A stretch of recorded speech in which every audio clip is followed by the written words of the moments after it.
Hello there, folks, and welcome to the stream. My name is Mike D'Angelo, aka that Tellest guy, and I am joined by my lovely co-host, Rihanna. Hello. This is our first Talking Tellest in at least 2 weeks. It might even be more. We stopped doing pretty much everything for a decent amount of time. We had one quick episode of Quantum Quest Live that we did, but we stopped everything else because we were preparing and recovering from our very first Renaissance Fair as vendors, and that will be the subject of tonight's Talking Tellest. Probably just a quick one, because I can't imagine us talking about it for 30 minutes straight. But... Oh, have you met me? We got a rambler. I could talk about the Renaissance Fair forever. Well, I love it. So let's get a visualization of. How cute. So you're going to be the host, and I'm going to be the co-host. Pretty much. So this was, like Michael said, our first time vending at a Renaissance Fair, and we've previously attended many Renaissance Fairs. I think that was one of our biggest when we met 13 years ago or so. That was our, a connecting factor in our lives. And since then, we've also done many Comic-Cons. So this was sort of the marriage of the outdoorsiness of the Ren Faire and the nerdiness of vending at Comic-Con. Personally, I liked it a lot more because it was open air. It was more of a niche situation, because at Comic-Con you get all sorts of, there's pros and cons to it, but you get a lot of different types of fandom. And typically, if you're going to a Renaissance Fair, you're going for the fantasy, the escapism, right. the magic genre. Yeah, and to that end, I think we found our market a lot better at the Renaissance Fair as well. Certainly less people than at places like Fan Expo and. But this was also the first fair of its kind in our area, and then. Well, in that area, because we did have the Wrightstown Fair that closed down during COVID and never came back. That probably had bigger numbers. I don't know how that would have looked for us. Well, it had a bigger turnout as well, because I think that's where they hold the Grange Fair. And right, I think so people are familiar with it, things like that. What you see in the picture behind you is the Tile Works, which is a historic building, and I'm assuming because of that there was a little bit more restriction in the number of people and, what was and was not allowed because it's historic property. Yep, and the vendors who run this fair, they go all over the place. They run a fair in Connecticut, in Delaware, in Philadelphia, and I think, at least going based on what I saw from the other stuff that they do, they look for historic sites because it's a fun way to kind of bring a sense of medieval history to a sense of real history around the area. I will say that was one of my favorite things about this particular Renaissance Fair, was just having visually something cool to look at. It was very immersive. I love the Columbus, New Jersey Renaissance Fair that we attend. I did like their former location a little bit better because it was surrounding a lake and there was a little bit more ambiance. And then the new one is kind of stadium seating kind of area, but for the amount that they expanded over the years, it makes sense to have a different venue. And I think that over time they'll figure out more and more fun ways to kind of make that make sense. Right. We are hoping that they approve our application for the Columbus, New Jersey Renaissance Fair next year. Yeah, we would love that. We already submitted our application, so we just have to see if they take us. I'm hoping that when they see these pictures that we got to show you, that they'll be happy about it, so we'll see what happens. So let's move to our next picture. Oh, it's such a good picture. I'm just going by the album. So. I love this picture. No, let's keep on linger here on for this a minute, picture, because you look so good. This is a candid that I took of him, and he's just so handsome. I put the outfit together. But the outfit is based on Maximus, the tinker of the Tinker's Tale. And that is why he has the little mouse on his shoulder, which was a huge hit there as well. Yep, all the kids liked it. I think some of the older crowd liked it as well. Mm-hmm. We had a friend who was vending there as well, Corey, who was Mad Hattie the hen catcher, and she was selling little crocheted chickens. And we already told her that next year we're going to fight with her and do Ren Rats. Ren Rats. We're going to do more rats like that in all kinds of different sizes. Rihanna has a problem judging things based on their size. Yeah. And thought she was getting rats that size and one size smaller. She got two sizes smaller. I did. They're very mini, but I can make them work. And that was what I was going to say. You've got a brilliant way of putting some things together that work out really well. Yeah, I think that it's a cute little like a gimmicky thing to bring people to our table. People will be like, "Hey, where'd you get that?" The one thing that we learned, I think, at this fair is the need to have a range of price options. Yeah, you can't just have a $5 thing and a $100 thing. Yeah, like you need little steps because though this was in a affluent area, I feel like we were talking about it earlier. The people who showed up, they didn't have a lot of money to spend, so we want to have options of all kinds of different levels. And that's a reflection of the hard economic times at the moment. Like, there's not really it costs money to go in. There's other vendors that they may have bought from. Yeah, and it's not all about like the money making, quote unquote. I mean, we want to. Please give us money. But give us money. Give us money. But it is nice to have. So we had like a treasure chest full of little $5 Halloween themed pens that I had put together. And they were painstakingly. Actually, literally painstakingly. They were the little beatable pens. Oh my goodness, I can't make any new ones. They were swollen. It was so bad. But they turned out really cute, and I was glad to have a little offering for people. So we're definitely putting more emphasis on the next year, not only increasing the wand,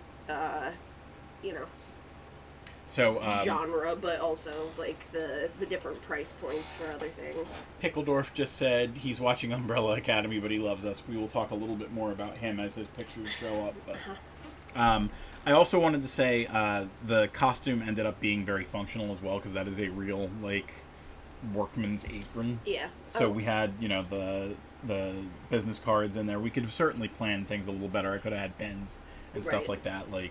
Just tucked into the different pockets and everything. And we ended up missing certain things too. Like we had the little horse lapel that would have gone on. We had the boot covers that I couldn't figure out for the life of me, and I was too stressed. Yeah. I did get there is one admittance that I'll make. It was very, in the beginning, very stressful. Trying to get everything ready. Yeah, because there was so much to do in such a short amount of time between opening and setup. Well, and I think next time, I don't know, we have to figure it all out, because next time is going to be even harder for you, because if we do get the Columbus one, we're going to go our separate ways for the first week, because it coincides with the first week of Fan Expo. Well, it won't be so hectic if I'm just doing the wands. If I had to bring everything, That's yes, true. It would be way too chaotic. But just the wands and the general tent setup, I think, is totally fine. Right. Hey! Oh, no. There we go. That's our booth. Boof. So we have 3 tables set up at this event. I think we screwed up our tent a little bit, because I think it was supposed to go higher, but by the time we got it set up, it was a little bit... It was too late. It was too late. We couldn't go back. So we had 3 tables. Rihanna's we had dead center, and we wanted that to be that way because we wanted that to draw the eye. Not only that, but as vendors, we want to be right behind our most expensive item. I didn't want that on the periphery. Right. And then on the sides of the tent, we lucked out. There was enough space for things to be set up like this, with 3 sides of our tent open. We had the Tellest books on one side, and we had the battle maps that Matt and I designed. We've got other maps that we've got people designing for us now that we'll talk about a little bit more in the weeks and months to come. But these were the first 31 maps that Matt and I made, pretty much. I mean, it was all over the place, because we have 83 up now, but... the maps had a great reception. Yeah, we sold more than half the maps that we brought. Including the people who thought they were bath mats. Right. So that's the fun thing. If you play tabletop, you know exactly what it is from... We had something else hanging up where you could see it from far away, so people knew exactly what they were looking for. I think the price point was acceptable to people. We didn't have anyone who was like, nah, that's too high for me. I don't have enough right now. Right. Or That's right. That's a great price. So that went over pretty well. Let's move things ahead. That is the wand display, and then we also had my mom chipped in and used her talents to build a little like sigil strand for us for the sigils of Tellest, so you can see kind of how big the world is within the tent. So Yep. Rihanna's got some good ideas for ways to make the tent feel a little bit more lively. Yeah, I bought like a so the inside of that tent is sort of a reflective silver. So we got a mesh dark blue like tulle like netting basically that has little silvery and gold stars on it. Mm-hmm. So we're going for a little bit of like a Hogwartsian ceiling and potentially going to hang like those little the candles that you turn on with a wand from the ceiling. I just think it'll be a nice little touch that'll draw people in. Yep, and we were clever. We were using the same magnets that we were using for Mort, the Clockwork Mouse. We were using that to kind of steady the tablecloths yeah. and parts of the tent and stuff like that. And I think we could probably utilize that for the tool as well. I agree. It's really good to use magnets because it's easy on, easy off. So when you're trying to do all that setup, it is nerve-wracking when the wind hits, though, just because of the nature of the tent. It's terrifying. And not only that, but we had other people who have previously had scary situations. There was a lovely group of people that were selling at a booth called Horny Things, and like they like came Viking over, horns and stuff. They came over. They were some of the nicest people. Everybody was a delight for the most part. All of them were good people, really. And they came over and they were like, "Hey, like we have what was it like 16-inch stakes? Like, you know, we've dealt with like your tent going flying. Like, so we were pretty good because we prepared. We ended up getting tent weights. We had the stakes in. We had things tied down. So we were in pretty good shape. But you could tell like." The gusts only went up to like 10 miles an hour. Like it gets real nerve-wracking. Yeah, for sure. It was, especially when we had, so one of the days was a little bit rainy and we had the sides of the tent down where we have like these little windows, but it was like a pirate sail. Right, yeah. It was like a wind tunnel and we were just, all the wind was coming into that area and it was like, oh, please hold, don't do anything. And we were just kind of grabbing each side going, please don't lift me into the air. Like that kid who's holding the leaf for the giraffe. Oh, God. Terrifying. So I think this is the best view that we have of the wands. So let's chat up the wands, too. Because as well as the battle maps did, you sold a decent amount of wands. I did. And I think that the reaction to the wands, in my opinion, was more valuable than, like, the monetary return on them. Just because there was other wand sellers who had beautiful products, like one of our neighbors had like all natural wood that was, you know, finished in a really beautiful way, and then someone else was selling wands at a little bit of a more accessible price point and more vibrant colors. I think they were geared a little bit more towards like the younger crowd.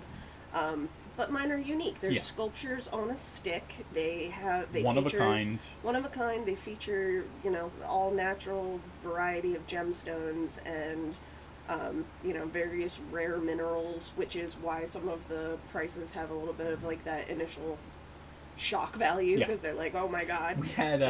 We had a woman who her husband saw like a Groot wand that you made and he knew that she was going to love it.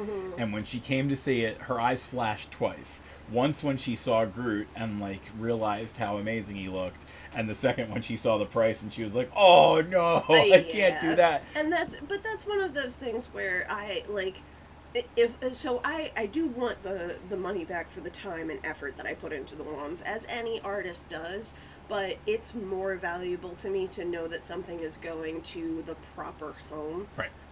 We ended up dialing down the price because the gentleman came back the second day and bought it in secret from his wife. Yeah, and if something's an act of love, I'm obviously going to like that. It's a good person discount. That's what you get. Like I can't do it for every single person, but when it feels right, it feels right, and that's and I will say that there was a serendipitousness with a lot of the wands that we sold, like the spaghetti wand. Right, we had another vendor who was selling like pirate accoutrement, and she was a ordained minister who was a Pastafarian. Pastafarian. So she found the spaghetti and meatball wand, which you can kind of see right back here. It's little, but it's not. It's no longer with us because Right. we ended up haggling a little bit to get some of her stuff. It was a trade instead of Traditional sale. traditional sale because it was her wand and like it just made sense to me. Yeah. And that's one of those things where I don't feel bad about it. It's not about the like the time and effort at that point. It's about it going to the right person. Yep. And we had a couple others like that too. We had another vendor. We had the girl who did like tippy taps walking away. I know, that was so cute. When someone gets super excited about something you make, that's the best feeling in the entire world. Yep. Like if something is appreciated, it fills my soul, not my wallet, but my soul, and that's not your money hole, but not your my soul. money hole. Another real quick look at the wands a little further away. You can also see the tables a little bit more.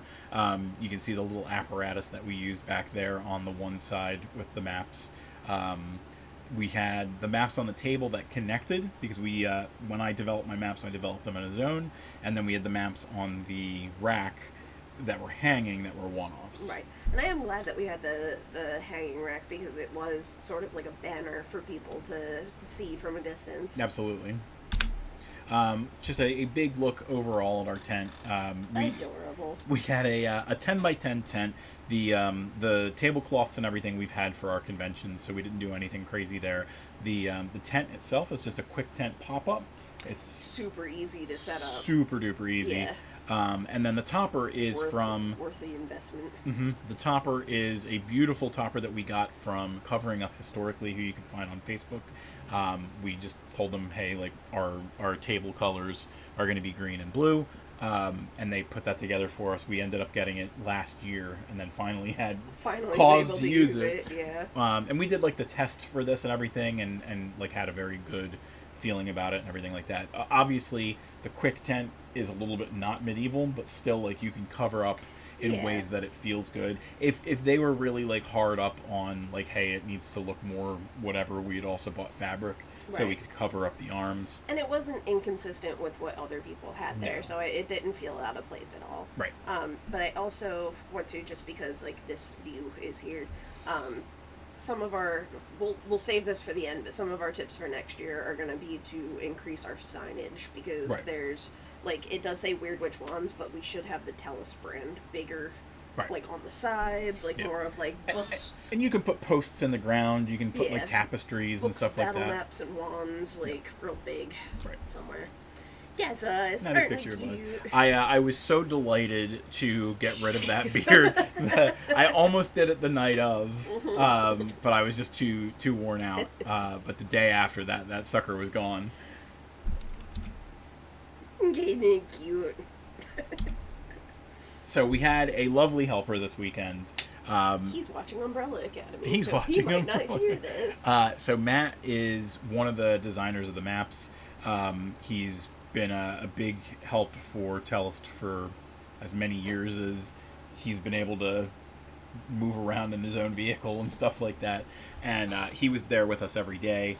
He let us use his house as like our headquarters because it's right around the corner from Jill. Yep, and Jill.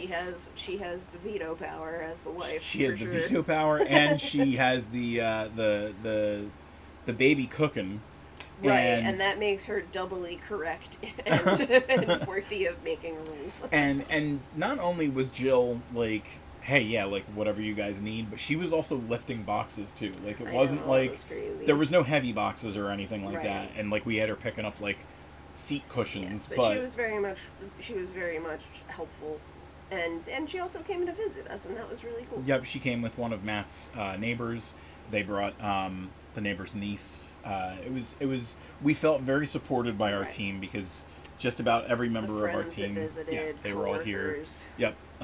There's one coworker who was like 2 steps away from the table and didn't say anything, and she knows what she did. She probably doesn't. But so it was Matt did a tremendous job. Like I said, he had some of his maps there. It was kind of fun. We were fighting back and forth about like whose map would sell. We would tell the I think that was like a fun thing to get the customers involved with. Like, no, you should get this map because I made this one. No, that's my brother's. You don't want to buy that one. He also helped in getting us various food and drinks throughout the event. Yep. His vehicle came in super helpful, which was awesome. We have a little tiny 2014 Chevy Cruze. Yeah. We definitely like the U-Haul van to get to where we need to go, and I think that in certain circumstances going forward, if we need it for like a 3-day or something like that, we'll do that.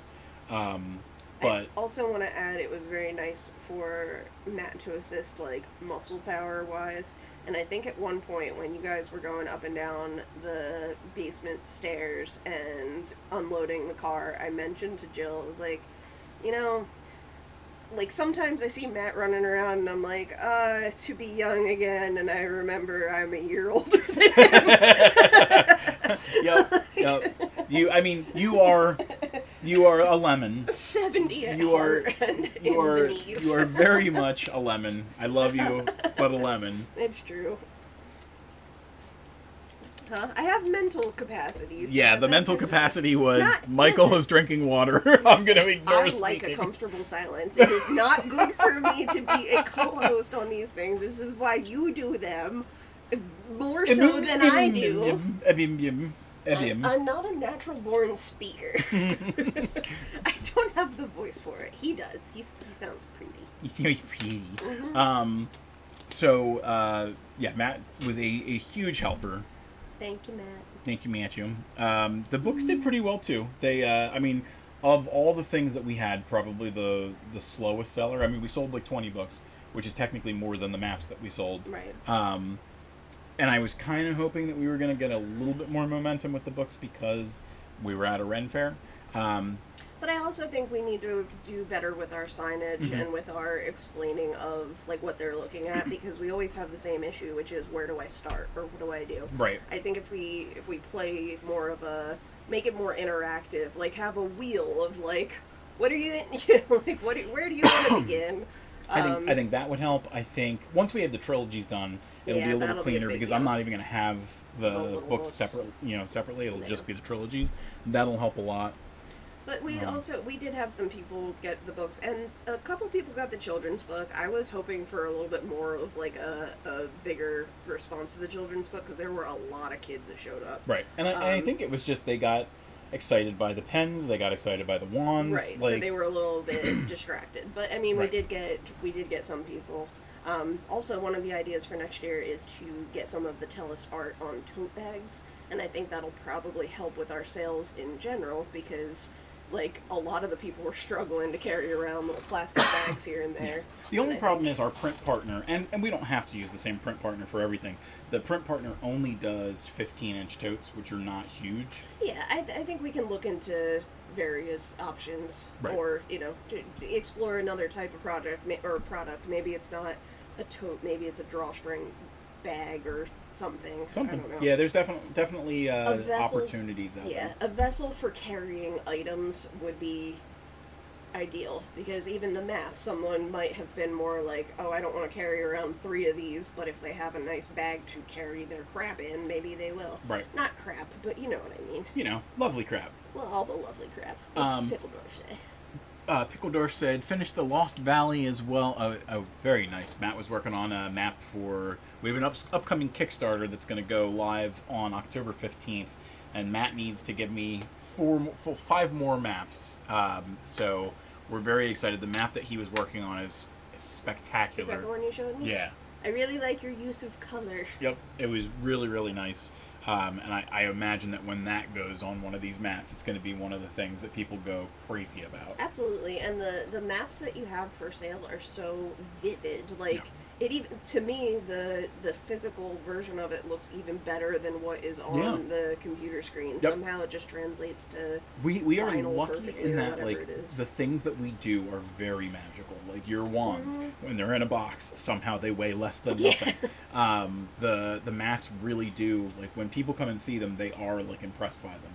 Again, the price might be out of someone's reach for whatever reason, but, like, we've never gotten a sense where it's like, oh, that's not, this isn't worth that price. Yeah, We've had people go the other way. Like, right. why isn't this $50 or something Right. like that? And that's it. It's priced or it's priced proportional, and I always say this, to the amount that I will cry to depart with it. Mhm. Like, if I really want to, and I think I actually said this to a person at the fair. I was like, oh, I love when people say they want it but they can't afford it. It's like, oh darn, I get to keep it longer. Right. Like, and then whatever. Like, that's cool.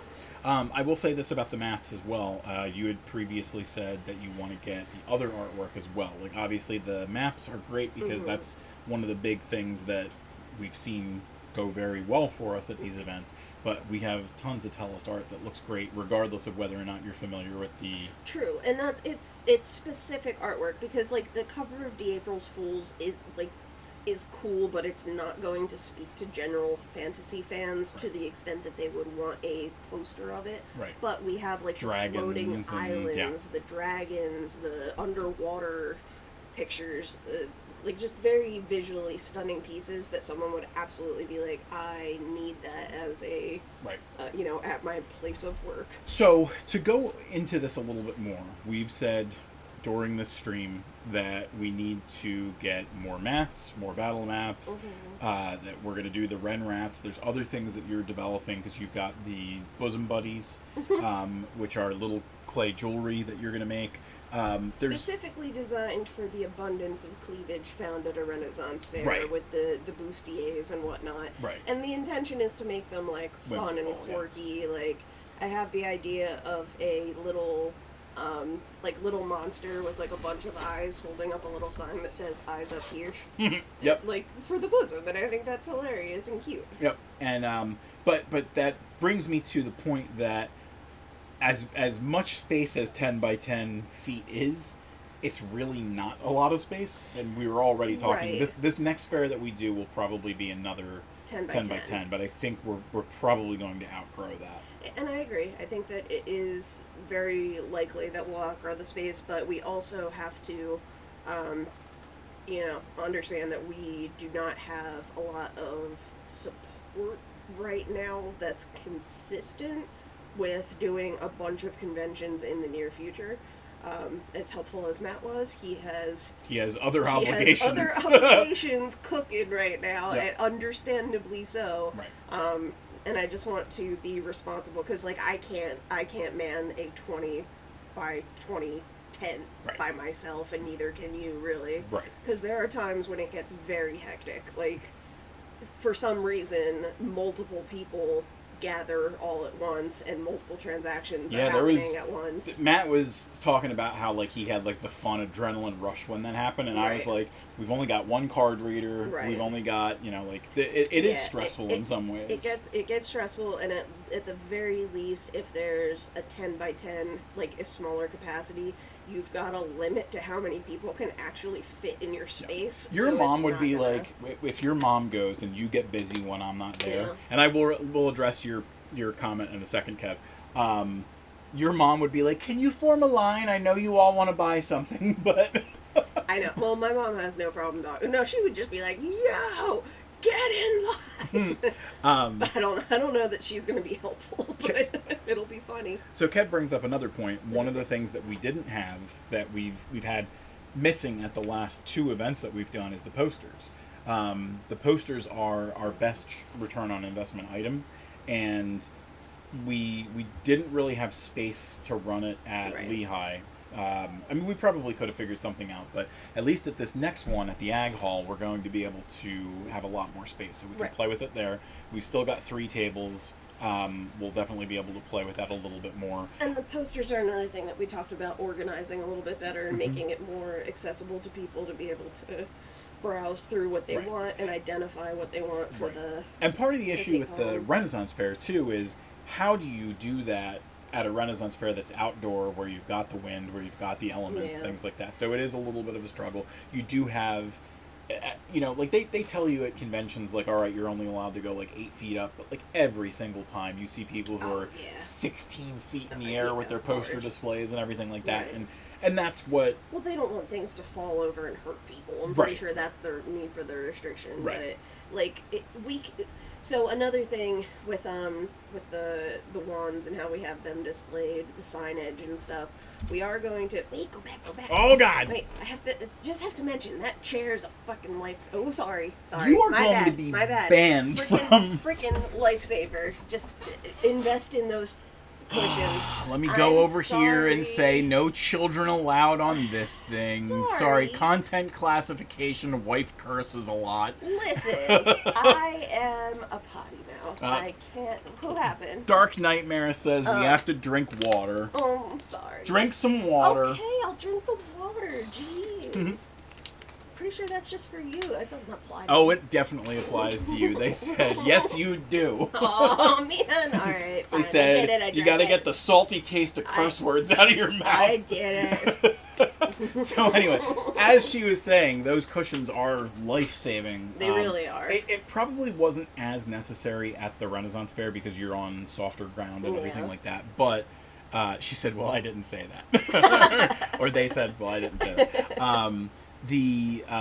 Certainly at conventions where you're on concrete, painted concrete, coated concrete, it really helps there because the first convention that we were sitting on, like the metal chairs that were provided by the convention thing, our backs were were dead. The first convention is one of my favorite experiences because yes, like we got to do a bucket list item.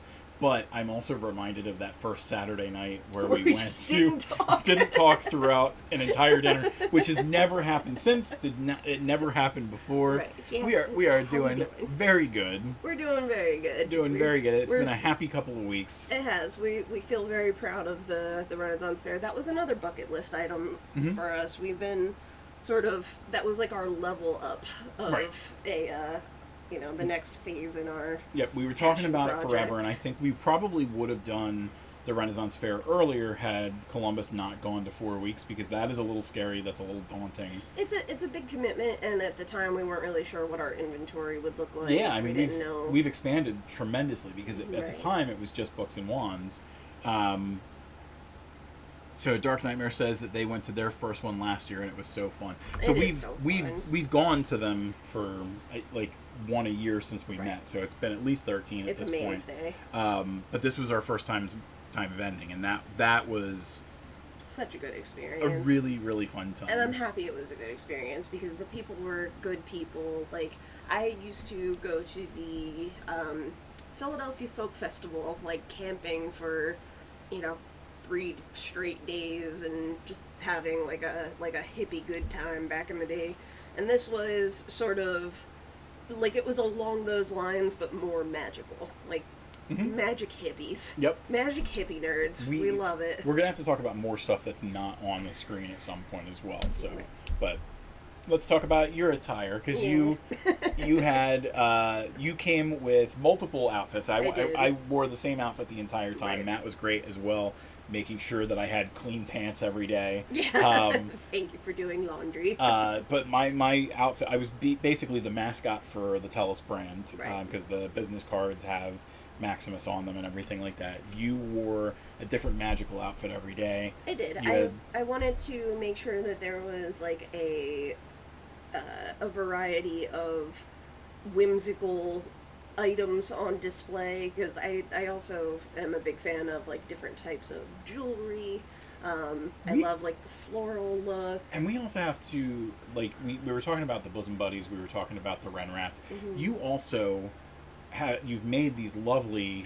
Thank you. That looks awesome. Yep. We've made these lovely floral wreath crowns that I think people would enjoy as well. Yeah, I have to... There's so many things that I want to do. I just need the time to do them. But the flower crown I made got a really good reception. A lot of people were like, oh, where'd you get that? I made it. But it only fits my big head. I need to make them so that they can fit like a variety of we need to try and figure it out. Is she whooping at you or Luna? That was Zelda whooping at Luna. She whooping at you, Luna? How is it that you're the quiet one today? Seriously. Just another picture of me. I'm over at the map table. You can see a little bit clearer some of our maps. We did have 31 there, but we sold 17. So more than half of our stock. It went pretty well. And the reception for them was great too. People were so excited. They Right. loved it. I definitely think we missed the boat for PAX Unplugged this year, but we're definitely looking at going next year and getting a 10 by 10 booth there. It would primarily feature the maps, maybe a little bit of Quantum Quest, some of Kev's stuff, and then Some D&D themed wands.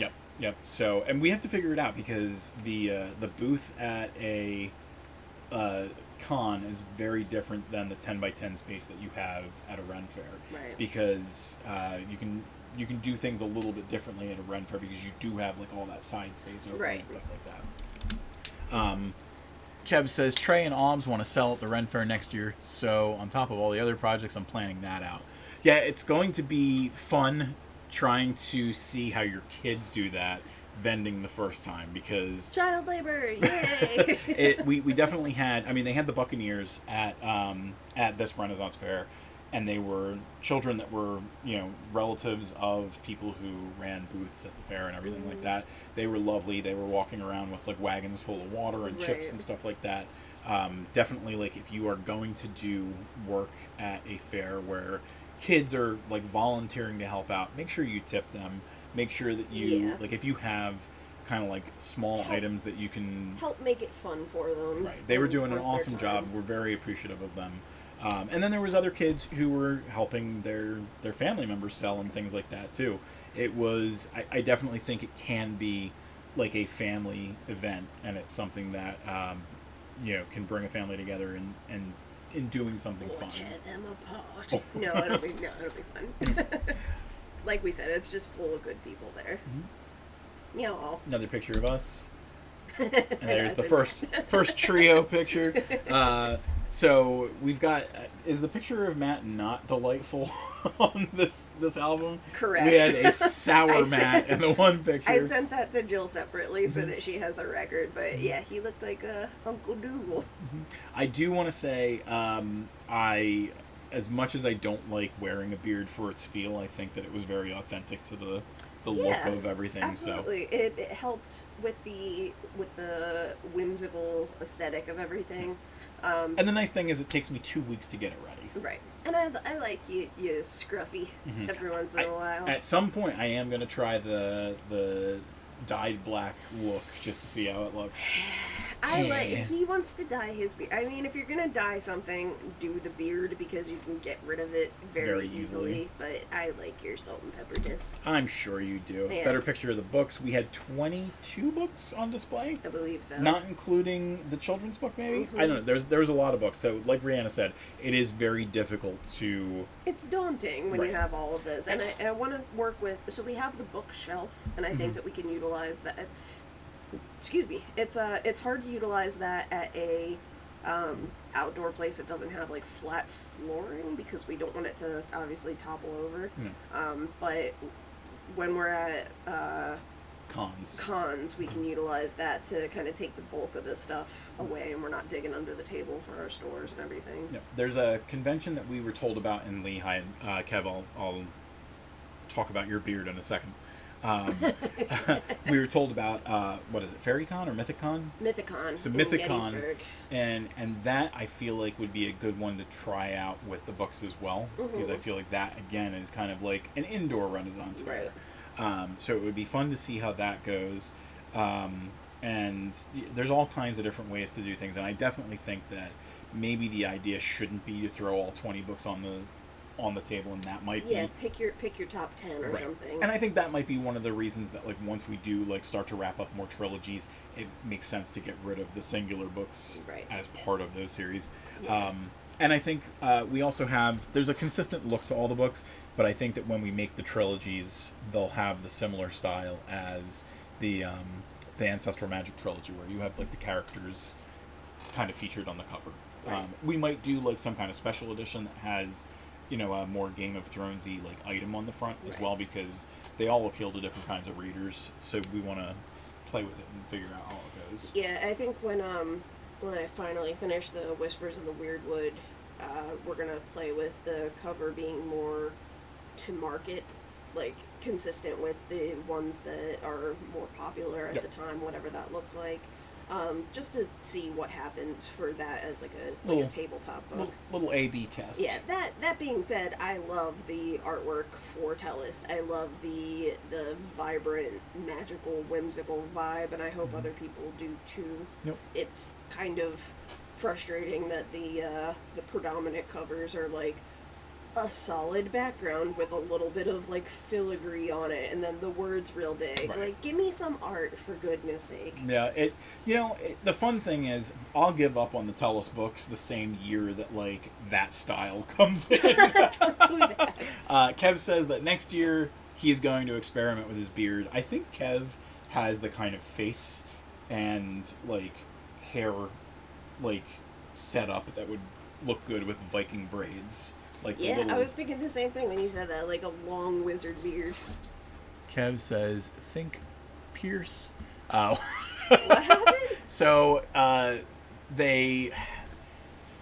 there's a beard style called a Van Dyke, and Twitch got very persnickety about the word. Oh no. We're going to allow that. Oh no. if I get thrown out because of a beard style, I'm going to be upset. But seriously, um, that's pretty funny. It's yeah. not as bad as what I said. my dad briefly had the Van Dyke and Accidentally. everything like that, so. That's Because, so like, you ridiculous. gotta be kidding me. So ridiculous. Yeah, so- Well, I mean, in line with that, I think I'll grow a beard too. I mean, you already have one. You got whiskers. Oh man, where were we at? We were here. And let's zoom that in. Yep. Those fans were also Oh yeah, lifesavers. yeah. I mean, obviously not authentic to the time period or anything, but Don't care. It was like 85, 86 degrees. We needed it. oh son of a!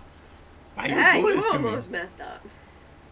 I knew what not to say. You don't And it's know fun you too don't. because the place that I work, they have mouths like sailors. So like it's worse Yeah. than any place that I've ever worked as far as. One of the supervisors the other day was like, "I'm sorry that we curse so much right out like at your cubicle." I was like, "My wife does worse like the second I walk." I know. It's one of those things. I'm a potty mouth, and I can't help it. And it's not even like to be vulgar. It just happens automatically as like a sentence filler. Yep.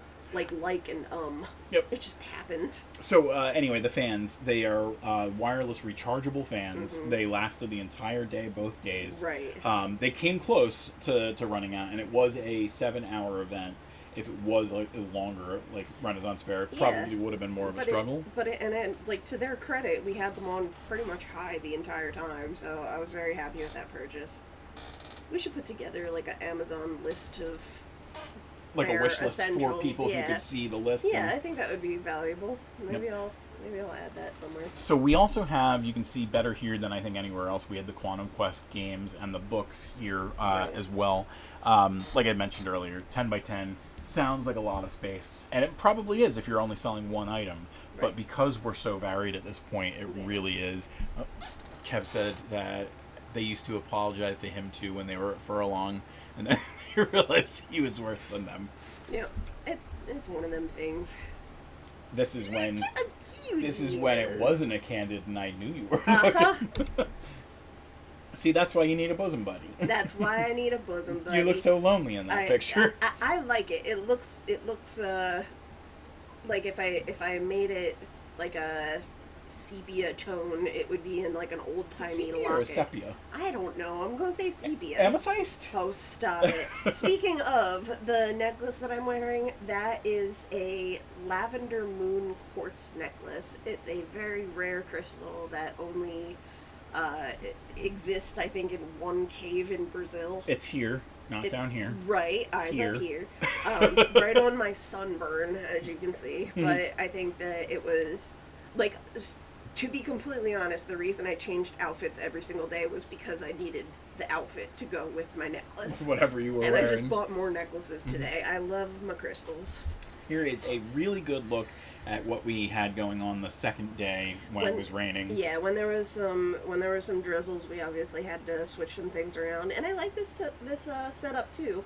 It restricts the people being able to have like the side views, which kind of Stinks, is a bummer, but it looked really nice. And I will say, so I think we've talked about it like when we were talking about the prep work that we were going to do in the last Renaissance Fair video, but the way that we had planned things was going to be an S or Z form table setup, Right. and we brought the tables up to be more U-shaped.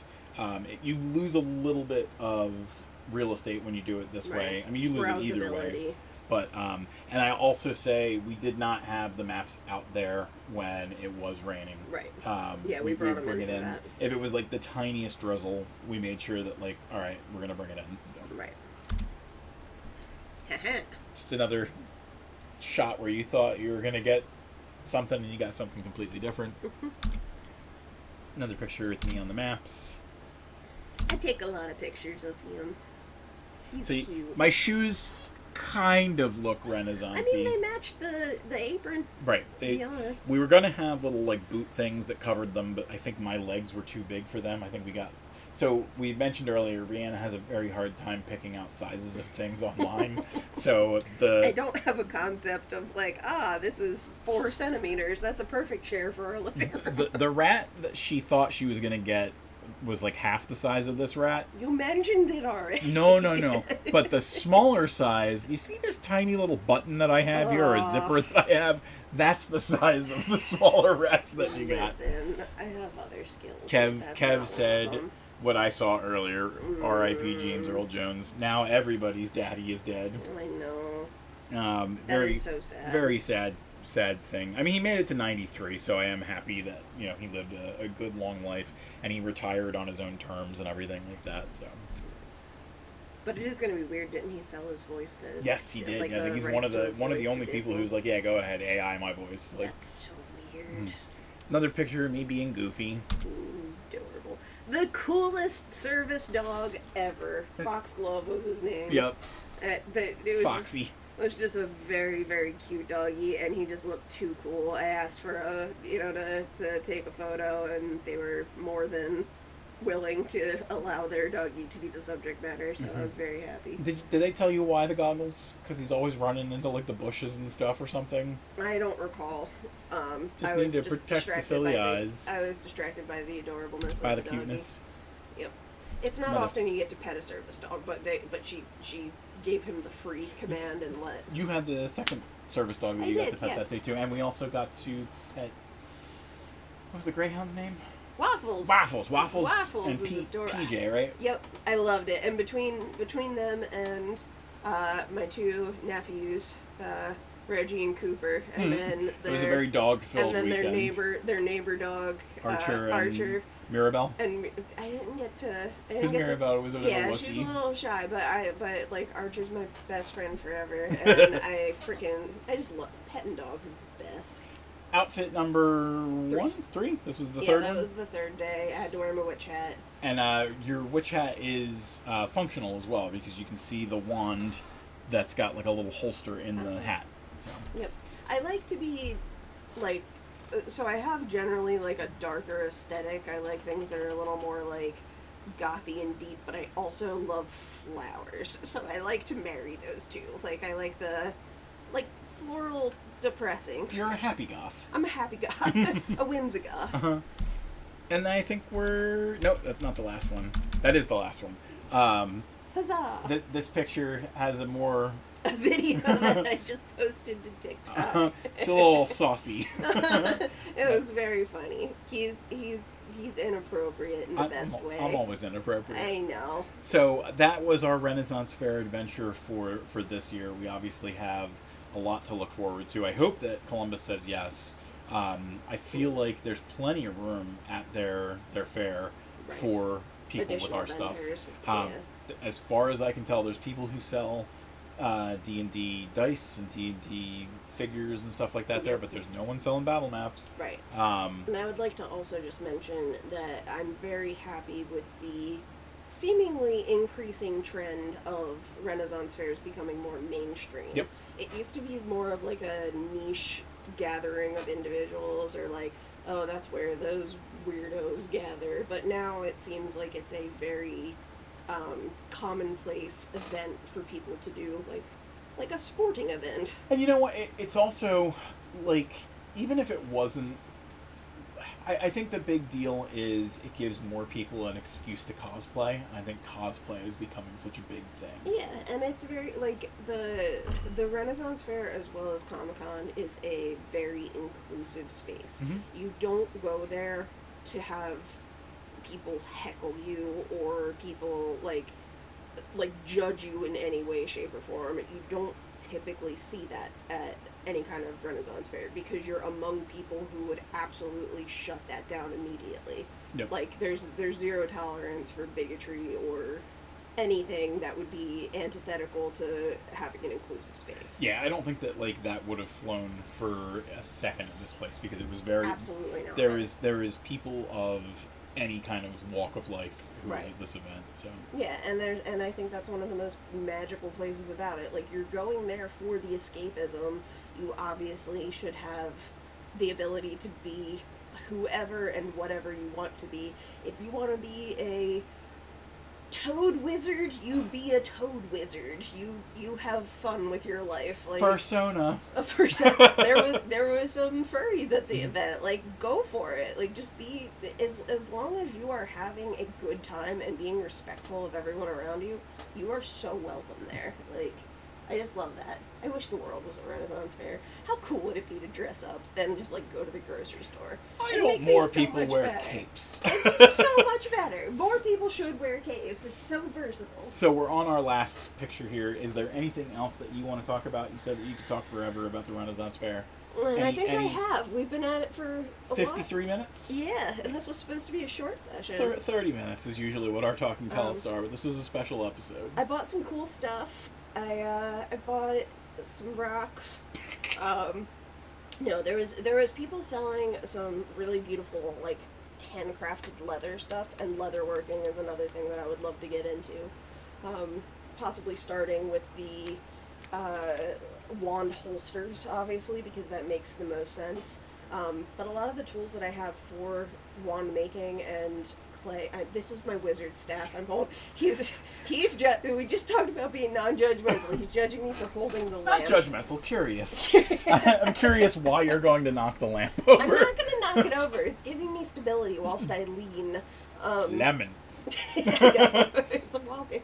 But you wouldn't deny an older man who's The funny thing is, it does have the Gandalf-esque. It does. Good times. Mm-hmm. Anyway, leatherworking. Some of the tools that I have for my wands and for the woodworking overlap with what you would use anyway for leather crafting. We're going to try and recruit your mom to do some kind of seamstress stuff. Yeah. I think going to get the little foghorn type sound so we can be like, your time ends now! I like it. Free labor. She is... So here's the fun thing. I experimented with sewing and, like, sewing machines and, like, making stuff before, and I can do it, but I can't thread the frickin' machine. I'm an idiot. I can't figure it out. It's like, it just will not work for me. There also is a propensity, no matter what you're using, for you to hurt yourself. That's very true. We actually just noticed, yesterday was it? Where it was your anniversary? Yeah, I forget. Your nose-anniversary? My nose-anniversary. So, what was it? It was like the second or third? 12 years ago, 12 I think years. it was. So 12 years ago, we had a problem with our washer, and I was underneath the washer, and I needed like some kind of replacement drip pan or something like that to catch the water that was leaking. And I panicked. I ran into a wall. And the joke was, should have got him that sandwich quicker. I know. We've come a long way joking about domestic. And you've hurt yourself on a couple different occasions. Has anybody ever actually, like, at the hospital been like, "Are you okay?" Yes. I feel like I've had to have that conversation. Which one was it? Because it wasn't the nose thing. It was